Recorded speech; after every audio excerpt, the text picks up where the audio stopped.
No, what's up? Magandang umaga po sa ating lahat dito sa Sentro Malabing, Cebu, Nueva Vizcaya. Nandito po tayo kay Boss Joshua. Oh, yun. So, installation po ng Starlink Piso Wi-Fi dito sa Sentro Malabing. Ito po yung area.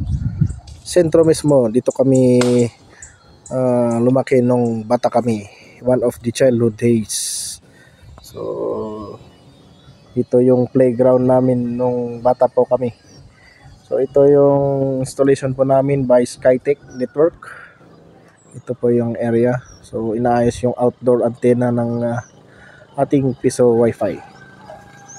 So tingnan natin ito yung mga Skytech boys. Skytech boys. Oh, yan si Rian at CJ. At ito yung ating Piso Wi-Fi at ating mini gasoline station sa mga gusto pong magpagas malapit dito sa Sentro Malabing. Punta lang po kayo kay Boss Josh. Boss Josh, say hi naman dyan. Ayos daw. So, sa mga gusto pong magpasabay habang nandito po kami sa Sentro Malabing. At pwede po tayong mag-usap at pwede din i-message nyo kami for future installation. Sa mga EJET installation, available po. Message nyo lang po kami. John Skytech at your service po. Thank you and God bless. Ito pala yung Piso Wi-Fi na ilalagay po namin.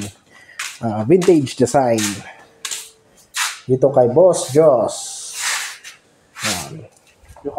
Okay, thank you so much. Ganda ng view eh. Ngayon lang pumasyal eh. So, yun. Sentro Malabing.